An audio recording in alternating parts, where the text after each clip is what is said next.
আমি দেখতে কালো, আমার কোনো সুন্দর চেহারা নেই, কিন্তু আমার স্বামী দেখতে অনেক সুন্দর। আমার বড় মার কথায় আমি তাকে বিয়ে করেছিলাম, কিন্তু বাসর রাতে আমার স্বামী আমায় রেখে অন্য রুমে চলে গেল এবং ঘুমিয়ে পড়ল। সে জানিয়ে দিল আমাকে তার পছন্দ না। একদিন স্বামীর রুমে এক মেয়েলি কণ্ঠের আওয়াজ পেলাম রাতে। আমি সিদ্ধান্ত নিলাম, এই রুমে এত রাতে কে আসে? আমার স্বামীর রুমে তো আমার স্বামী একা থাকে, তাহলে রাতে কিসের শব্দ আসে এই রুম থেকে? আমি এই রহস্য বের করার জন্য আমি প্রতিদিন রাত সজাগ থাকি। একদিন রাতে রুমের ভিতর থেকে দরজা লক করতে ভুলে যায় অমিত। তারপর আমি দরজা দিয়ে রুমে ঢুকেই যা দেখলাম তা দেখে মনে হলো আকাশ আমার মাথার উপর ভেঙে পড়ল। আমি রীতা, আমি এতিম। আমার বাবা মা আমার জন্মের পর আমাকে রাস্তায় ফেলে দিয়ে চলে যায়। বড় বাবা আর বড় মা রাস্তা থেকে আমাকে কুড়িয়ে আনে। তারাই আমাকে তাদের বাড়িতে এনে লালন পালন করে। আর এ বাড়ির বড় ছেলে অমিত হাসান, সে একজন ভার্সিটির প্রফেসর। গম্ভীর মুখে আমি খুব কম সময়ে হাসি দেখেছি। শান্ত মেজাজে কিভাবে মানুষকে কষ্ট দিতে হয় সে ব্যাপারে সে এক্সপার্ট। আমি এবার ইন্টার পরীক্ষা দিয়েছি। কাল আমার পরীক্ষা শেষ হয়েছে। আর বাড়িতে আসতেই বড়মা আমাকে তার রুমে ডাকে।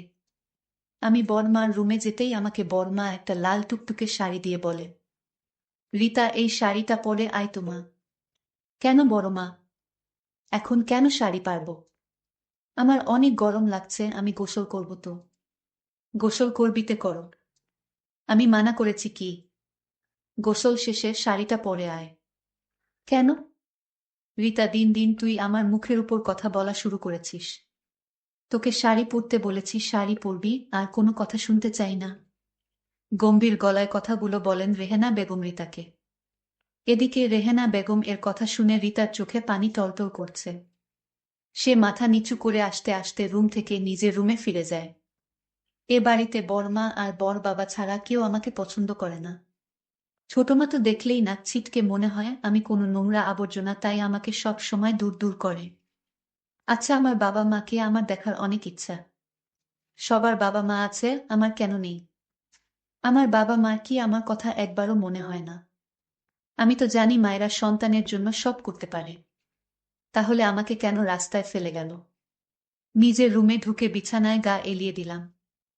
আমার এ বেহায়া চোখে মনে হয় সাগর আছে। এ তো পানি পড়ে, তাও এ চোখের পানি ফুরি না। গোসল করে শাড়িটা পরে ভেজা চুলগুলো ফ্যানের বাতাসে শুকিয়ে চুলগুলোকে খোপা করে বড়মার রুমের দিকে যাওয়ার সময় হঠাৎ খাবার নিয়ে যাচ্ছিলাম, তখন অমিত ভাইয়ের উপর খাবার পড়ে যায়। এদিকে বিরক্ত হয়ে আমার দিকে তাকিয়ে বলল, চোখ নাই নাকি তোর? দেখে চলতে পারিস না? বলেই চলে গেল সে। আমি উঠে দাঁড়িয়ে তার যাওয়া দেখছি।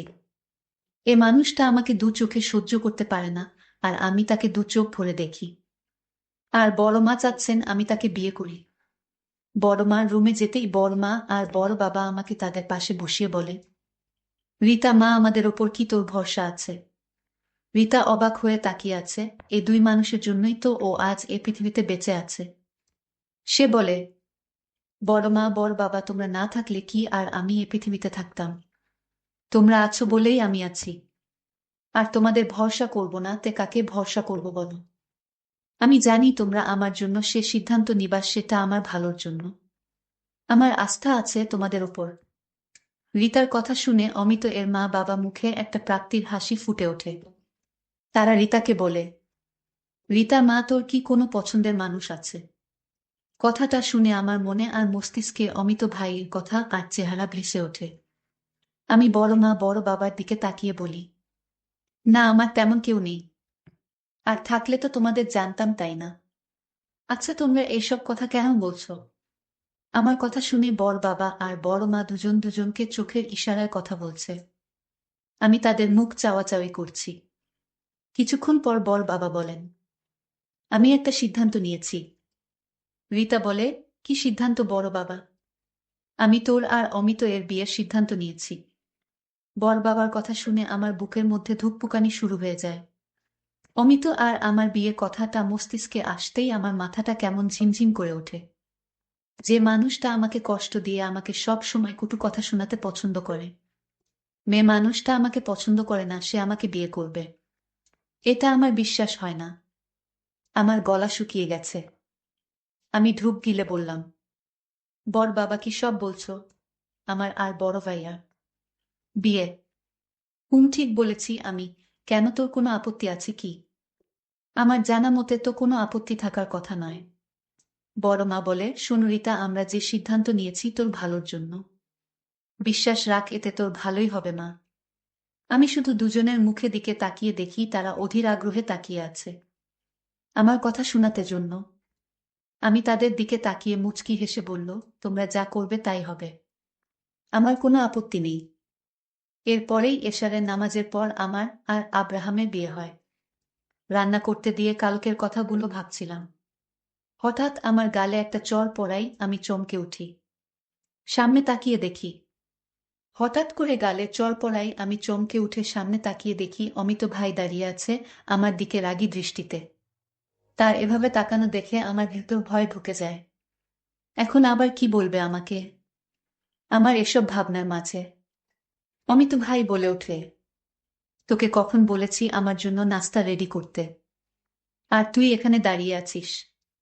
শান্ত স্বরে কথাটা বলে। তার এমন শান্ত স্বরে কথা শুনে আমার আমায় ভয় লাগছে। আমি বললাম, আমি এখনই আপনার নাস্তা রেডি করছি। আসলে কফি করার জন্য গরম পানি করছিলাম, তার জন্য আমার দেরি। আপনি বসেন, আমি নাস্তা দিচ্ছি টেবিলে। কথাটা শুনেই অমিত রান্নাঘর থেকে টেবিলে গিয়ে বসে। তাড়াতাড়ি করে অমিত ভাইকে নাস্তা দিয়ে আমি চলে আসব, তখন সে পিছন থেকে বলে, আমাকে কি তোর ভিখারি মনে হয়? মানুষ কুকুর বিড়ালকেও খেতে দিয়ে পাশে দাঁড়িয়ে থাকে, সেখানে আমি একটা জলজ্যান্ত মানুষ, আমাকে কি তোর চোখে পড়ে না? অমিত ভাইয়ের কথা শুনে আমি ভয়ে ভয়ে বললাম, আমি দুঃখিত, আমাকে মাফ করে দেন। আমি এরপর থেকে এমন করব না বলেই তার পাশে গিয়ে দাঁড়ালাম। সে এমনই খেয়ে চলেছে, আমি যে তার পাশে দাঁড়িয়ে আছি। একবার তো জিজ্ঞাসা করতে পারে আমি খেয়েছি কিনা। মনে মনে কথাগুলো ভাবছিলাম, কখন যে তার খাওয়া হয়ে গেছে টের পাইনি। বড়মার ডাকে আমার ঘোর কাটে। কি রে রিতা, ওখানে দাঁড়িয়ে আছিস কেন? আর নাস্তা করবি কখন? অনেক বেলা হয়ে গেছে, তাড়াতাড়ি নাস্তা করে নে। বড়মার দিকে তাকিয়ে মুচকি হেসে বললাম, করে নিচ্ছি। তোমরা নাস্তা করছো? আমাদের সবার নাস্তা করা শেষ, তুই শুধু বাকি। তাড়াতাড়ি খেয়ে নে। হুম। দুপুর 1টা বাজে। দুপুর খাবার সব রান্না করে টেবিলে রেখে দিয়েছি, যার যেটা প্রয়োজন সে নিয়ে খাবে। আমার শরীর আর চলছে না। কাল রাতের মারের ব্যথায় আমার পুরো শরীর ব্যথা করছে। কোনো রকমভাবে বিছানায় শুয়ে পড়লাম। মনে হচ্ছে জ্বর আসছে, কেমন যেন ঠান্ডা লাগছে। দুপুরে খাবার টেবিলে সবাই একে একে বসে পড়ছে খাবার খাওয়ার জন্য, কিন্তু রিতাকে দেখতে না পেয়ে রেহেনা বেগম বলে, কি হলো, রিতা আসেনি এখনো খেতে? রেহেনা বেগম এর কথা শুনে রেহেনা বেগম এর যা মিমি বেগম মুখ বাঁকিয়ে বলে, ও আসেনি তো কি হয়েছে? ওর জন্য কি আমরা না খেয়ে থাকবো নাকি? আমি কখন বললাম রিতা না এলে আমরা খেতে পারবো না? বলনি, তাহলে অপেক্ষা করছো কেন? ওই মেয়ের জন্য। বলেই তিনি খাওয়া শুরু করে। সবাই খাওয়া শুরু করে, রেহেনা বেগম এর মনটা কেমন করে রিতার জন্য। তিনি খাওয়া শেষ করে রিতার খাবার প্লেটে সাজিয়ে নিয়ে রিতার রুমে এসে দেখে রিতা বিছানায় ফ্যান অফ করে কম্বল গায়ে জড়িয়ে শুয়ে আছে।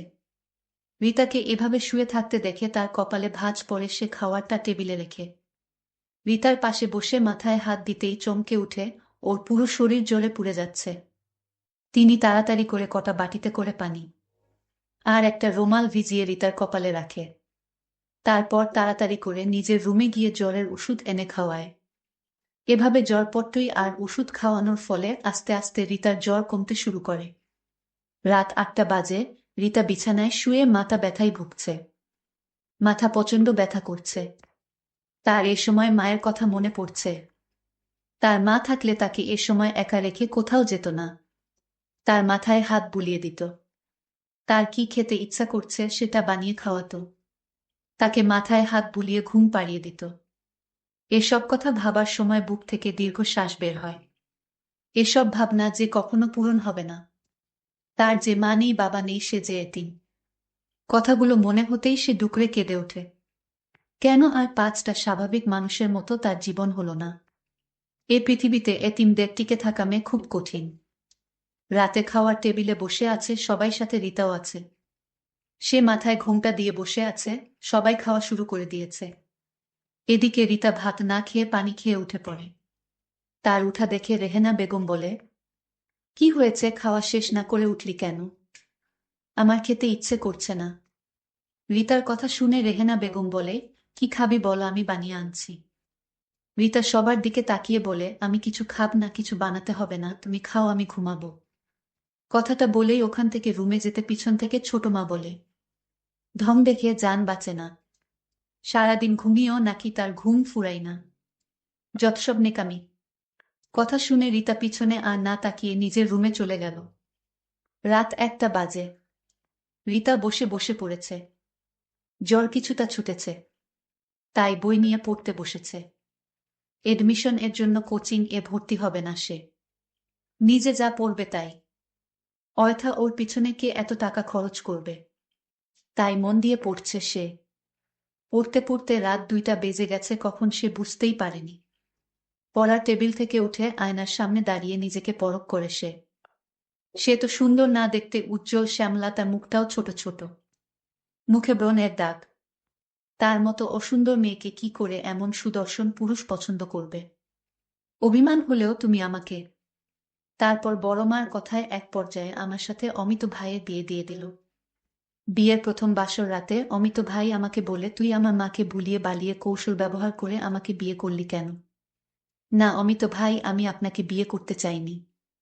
আপনার মা আমাকে পছন্দ করে বিয়ে দিয়েছে আপনার সাথে। তুই কি করে ভাবলি তোর মতো এতিম মেয়েকে আমি বিয়ে করব? আমি বাবার দিকে তাকিয়ে শুধু তোকে বিয়ে করেছি। আর তুই কি না চাস এ বাড়িতে রাজরানী হয়ে থাকতে, তা কখনো সম্ভব না। তোর এই আশা কোনোদিন পূরণ হবে না। আমি বললাম, দেখুন, আপনার মা আমাকে পছন্দ করে আপনার সাথে বিয়ে দিয়েছে। এখানে আমার কি দোষ? তোর দোষ মানে? তুই রাজি হলি কেন? তোর রাজি হওয়াটাই তোর অপরাধ। তোর মতো কালো মেয়েকে আমার বড় করে নিব কি করে ভাবলি? এই কথা বলে অমিত ভাই তার স্টোর রুমে ঘুমাতে গেল। আমি কাঁদতে লাগলাম আর বলতে লাগলাম, হয় আল্লাহ, আমার কপালে কি এই পরিণতি ছিল। কাঁদতে কাঁদতে শুয়ে পড়লাম। হঠাৎ অমিত যে রুমে ঘুমায় সে রুম থেকে কিসের যেন আওয়াজ আসছে, মনে হচ্ছে কোনো মেয়ের শব্দ। আমি অবাক, এই রুমে তো অমিত একা, তাহলে মেয়েদের মতো শব্দ হচ্ছে কেন? আমি ধীরে ধীরে রুমের দরজার কাছে গেলাম এবং দরজায় টোকা দিতে সাহস পেলাম না। কিন্তু আমার একটাই রহস্য খুঁজে বের করতে হবে। স্টোর রুমে কিসের আওয়াজ, এটা আমার জানতে হবে। কিন্তু আমি প্রতিদিন নামাজ পড়ে আল্লাহর কাছে দোয়া করি, আমার স্বামীকে আমার কাছে ফিরিয়ে দাও। আমাকে কালো করে তুমি তো বানিয়েছ, তাহলে তুমি আমার স্বামীকে আমার কাছে ফিরিয়ে দাও। আমি যখন রাতে ঘুমাতে গেলাম হঠাৎ আবার সেই রুম থেকে আওয়াজ আসছে। সেই দিন হয়তো আমার অমিত হাসান দরজা ভিতর থেকে নক করতে মনে ছিল না। আর তাই আমি দরজায় দিয়ে রুমে গিয়ে দেখি আমার বান্ধবীর সাথে বসে গল্প করছে, হাসাহাসি করছে। আমার বান্ধবী বলতে লাগলো, আমি তোমাকে অনেক ভালোবাসি অমিত। তুমি তোমার কালো ভূতনি বউকে এ বাড়ি থেকে তাড়িয়ে দাও। অমিত হাসান বলছিল, রিতাকে প্রতিদিন মারধর করি, তারপরও বাড়ি থেকে যায় না। আমি যে দাঁড়িয়ে তাদের কথাগুলো শুনছি, সেদিকে তাদের কোনো খেয়াল নেই। আমাকে দেখার আগেই আমি চলে আসলাম। আমি তাদের দৃশ্য দেখে আমার মনকে কোনোভাবেই বুঝাতে পারছিলাম না। আমি কান্নায় ভেঙে পড়লাম। আমার বান্ধবী দেখতে অনেক সুন্দরী আর তাই তাকে ভালোবাসে। আর আমি দেখতে কালো, তাই আমাকে সে পছন্দ করে না। আমি কালো হয়েছি, এটা তো আমার হাত নেই। উপরওয়ালাই হবে। আর আপনারা কোন ধরনের গল্প শুনতে ভালোবাসেন তা অবশ্যই কমেন্ট করে জানাবেন।